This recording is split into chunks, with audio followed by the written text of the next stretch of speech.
Hey guys, this is Alex. So I'm going to start a series on tutorials for any new players who are interested in mission running. So I'm going to start off where the tutorial and the career agents leave you off on your own in the large universe that is known as New Eden. So I am walking through the steps of a new mission runner for the Caldari state, and particularly for the corporation, the Caldari Navy, which is the security corporation for the Caldari state, the faction. So to start things off is you're going to want to look for an agent, and particularly a level 1 agent. To do so, you should know this by now from the tutorial, but if you don't, you just open up your agent finder. To find the agent finder window, you click on your Neocom menu up here.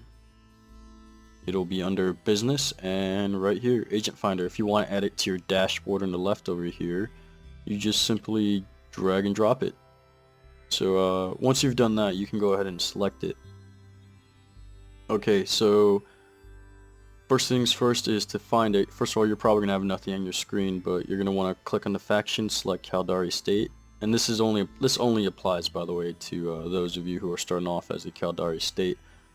And then corporation that you're interested in is Caldari Navy, agent type, security. Once you do that, you're going to see this window.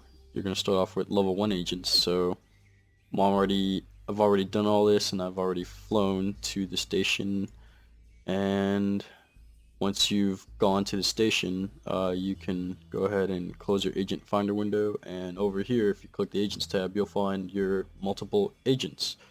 I selected one, and they already offered me a mission. Okay, so this is what it's going to look like before you accept a mission. Before I get started into the dynamics of missions, I kind of want to really quickly show you what I'm flying, well, you already know what I'm flying, a Kestrel, but I want to show you what my fit looks like. So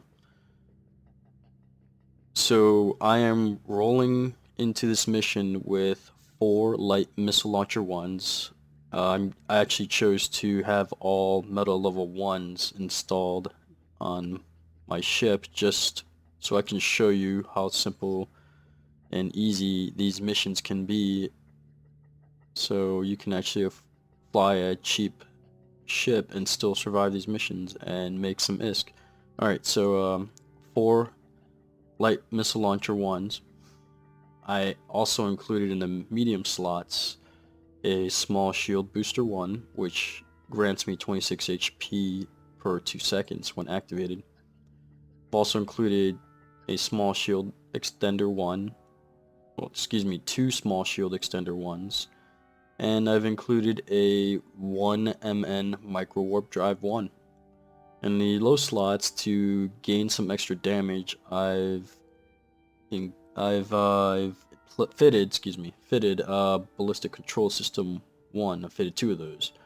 In rig slots, I left it empty for now because most of you probably are not gonna fly missions or want to spend money on rig slots, since you're not really sure if your ship's even gonna survive the mission or not. Anyway, so this is what my fit is for, and a general rule of thumb for all mission runners, regardless of whether you're Caldari, Galente, Minmatar, or even Amar, you're gonna wanna fit a good tank before anything else. Secondary, your DPS is not going to be the main priority. It's going to be your tank. You want to make sure you survive first of all before, you know, before being able to deal some damage. So that's the main reason why I fitted light missile launchers instead of rockets. Rockets deal more DPS, but they have terrible range, and well, not terrible, just not well enough range for missions. So every mission runner that I know always chooses range over DPS. So these light missiles can launch and hit targets up to 55 kilometers away. That's a pretty good distance for level 1 missions. Your DPS kind of suffers though, so anyway, going back to the mission. So this is my fit. I also added, by the way, ballistic control systems, they add damage to your missiles. So anyway, going back to the mission. So seek and destroy. So we're facing the Guristas pirates. If you don't know what the faction is, you can just click on it and it tells you what they are. So there you go. So you're facing the Guristas pirates. So in terms of ammo, you're trying to figure out what type of ammo you can use. There's like 4 different types of ammo. There's Inferno, Mjolnir, Nova, and Scourge light missiles that you can choose from. Now you're probably wondering which one should you choose from for this mission, or can you actually just pick one and stick with it throughout, in every single mission you run? Well, you could do that, but you run the risk of not dealing enough damage because some of them are stronger against certain missile damage types compared to the others. So whenever you run across the Guristas pirates as being the enemy, they usually are, well, actually they always are weak against kinetic type of damage. So in terms of missiles, kinetic is the same as Scourge. So that's how missiles are named. Scourge light missile. If you look in the attributes, it'll show you that it deals kinetic damage right here. So 83 HP kinetic damage. So I'm going to go ahead and switch out my missiles real quick.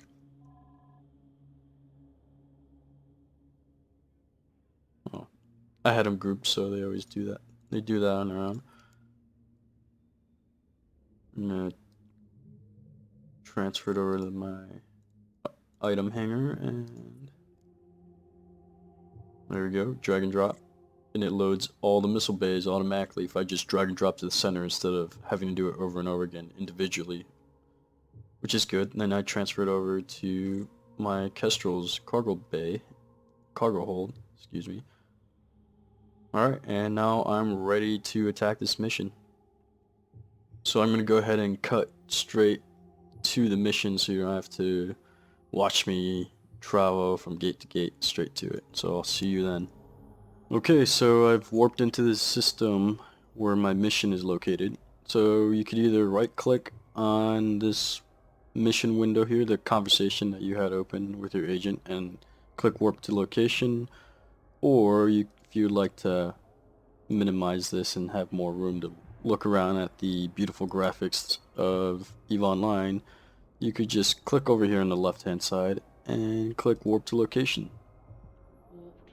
One thing I like to do as I'm warping to the location is to click here again, but click set destination, so that sets the agent's home base as your destination automatically. So when I click on my Stargates tab, it'll already be highlighted, so I'll know exactly where to warp to once the mission is complete.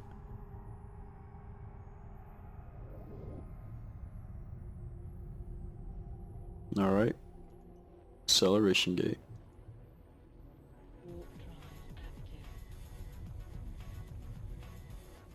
And the awesome music kicks in.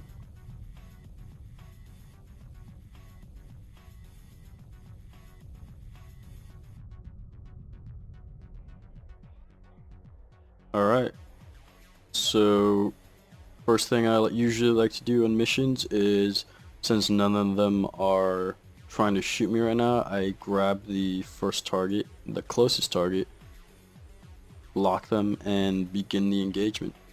Oh, well, I gotta do this within an hour.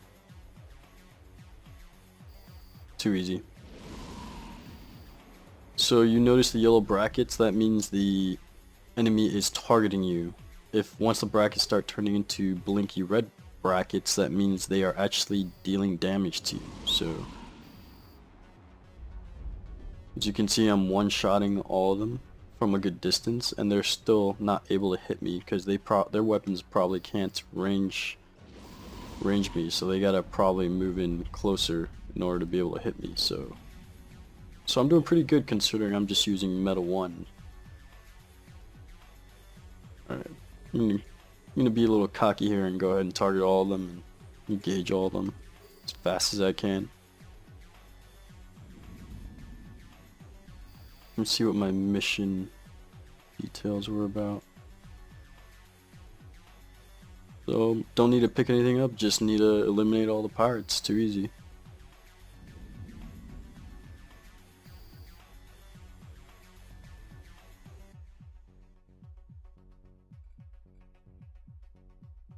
Okay. There you have it. Didn't even take any damage. I just flew in and started shooting everybody as fast as I could. And by the way, if you're wondering how I'm targeting people so fast just by clicking them, all you have to do is hold control on your keyboard and then click whatever you want on your overview, and that will automatically start targeting. And if you want to start shooting what's already been selected up top, you just press the F1 arrow key. By now you should probably already know that after running through the tutorials, but just thought I'd throw that out there. And you can loot it if you want. One reason I like to fit afterburners or micro warp drives is so I can get that extra speed to approach the loot faster and check out what it has. So there you go. Loot it. I overshot it because I was going way too fast. But there we go. Fly to the next one. In later tutorials, I'll go over, especially in the level 4 tutorials when I get there, I'll go over salvaging. So not only can you loot these wrecks, but you can take these wrecks here and tear apart the wrecks and turn them into something useful. So you can indirectly make ISK that way if you choose to take that route eventually. That'll be a later tutorial. Alright, that's pretty much it. So I'm going to go ahead and I'll deactivate my warp drive, my micro warp drive, and then go ahead and warp to my agent home station. And I'm going to cut it for now until I get back in station, and then I'll explain to you what happens when you turn the mission, what rewards and benefits you receive. Alright, so I'm back in station and I'm ready to turn in this mission, but really quick I kind of wanted to show you how the rewards and how they work. So once you complete the mission, you're expecting to receive these rewards here. And in addition, if you completed it within the bonus rewards parameters, in this case if I completed it within an hour and 20 minutes from when I received the mission from the agent, I would also receive this bonus reward.